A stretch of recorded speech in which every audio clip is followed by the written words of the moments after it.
The Trump administration is pushing the UN to recognize the representative of self-declared interim president Juan Guaido as Venezuela's legitimate ambassador to the United Nations. Venezuela's current ambassador to the UN, Samuel Moncada, informed the public last week that in order to achieve its goal of expelling him from the UN, the Trump administration froze the bank accounts of the Venezuelan mission to the UN. According to Ambassador Moncada, this move prevents Venezuela from paying its employees at the UN mission and represents a clear violation of U.S. obligations towards the UN that it had agreed to when New York City was designated as its headquarters. Shortly before Moncada's denunciation of the freezing of Venezuelan UN accounts, a special UN Security Council meeting took place to discuss the situation in Venezuela. Following reports from various analysts, the first country representative to speak was U.S. Vice President Mike Pence.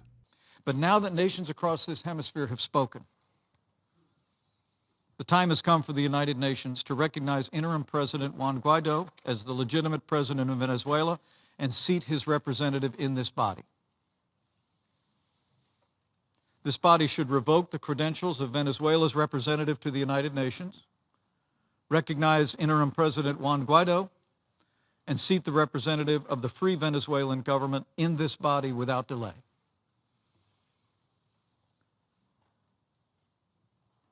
With all due respect, Mr. Ambassador, you shouldn't be here.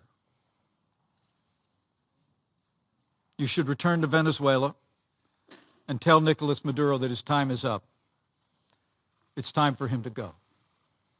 Shortly after Pence, Russia's ambassador to the UN, Ambassador Nemensia, addressed the hypocrisy of U.S. economic sanctions and its alleged concern for the suffering of the Venezuelan people. We categorically reject the methods of the United States with regard to Venezuela. With the one hand, you're grabbing Venezuela by the throat by introducing still new sanctions and restrictions which prevent the country from developing normally. At the same time, international assistance that is required by states should be aimed at creating a situation where a state can take care of its own citizens.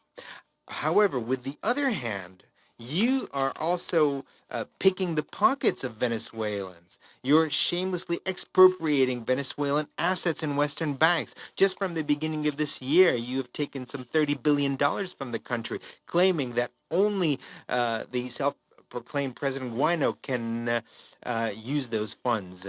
The overall damage from the actions of the United States to the Venezuelan economy since 2013 can be calculated in hundreds of billions of dollars. At the same time, you call on urgent assistance to the Venezuelan people. China's ambassador Ma Zhaozhu expressed a similar viewpoint. China opposes external forces interfering in Venezuela's internal affairs, opposes military intervention in Venezuela, and opposes using the so-called humanitarian issue to achieve political aims. History has proven repeatedly that unilateral sanction will only further complicate situations and affect people's everyday life. It won't help resolve problems, nor will it bring peace to a country. On the one hand, we hear tall talks to care about the well-being of the Venezuelans, and on the other hand, we are seeing increasingly tighter sanctions on the country. They don't seem to reconcile well. The motive is dubious. Finally, Venezuela's ambassador to the UN, Samuel Moncada, was able to respond to the many allegations Vice President Pence had launched against the government of Venezuela. One of the issues Moncada referred to was Pence's allegation that just a day earlier, the Organization of American States accepted the representative of self-declared interim President Juan Guaido, Gustavo Tarre, as Venezuela's new representative to the OAS. Gracias, señor presidente. Thank you, President. To begin, I think it is incumbent upon us to respond to a broad range of lies and false information that we heard from the mouth of the Vice President of the United States here. We're supposed to be here discussing the humanitarian situation, but I think we need to respond to what he said so we can clarify things before the international community, before the people of Venezuela, before the media. He lied in saying that yesterday the region as a whole rejected the representative of the Bolivarian Republic of Venezuela in the Organization of American States. That is false. That is a lie. It is misinformation, a problem that perhaps he needs to address with his legal team. Yesterday, what happened in their thirst to promote a coup d'etat in Venezuela and impose a puppet government to uphold their interests, the US interests in Venezuela, which would allow for the pillaging of our resources, then they ran roughshod over the founding charter of the OAS, which is commensurate with the Charter of the United Nations.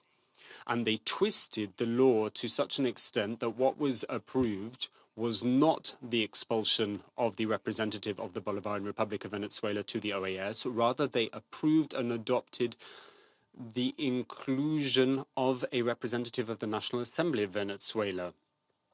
And this is absurd. It's a legal fiction, what happened yesterday, because the OAS, just like the United Nations, is an organization of states. It is not an organization bringing together national assemblies. And the only state present representing us in this organization is the Bolivarian Republic of Venezuela. Thus, the Bolivarian Republic of Venezuela was not expelled from the OAS. The OAS resolution of April 9th clearly stated that the OAS Permanent Council would accept, quote, the appointment of Mr. Gustavo Tarre as the National Assembly's designated permanent representative, pending new elections and the appointment of a democratically elected government. In other words, by a narrow majority, the OAS Permanent Council created a new type of representative, designated by Venezuela's legislature as a temporary representative to the OAS. Venezuela's President Nicolás Maduro, however, already announced 2 years ago that it will permanently leave the OAS by the end of April this year.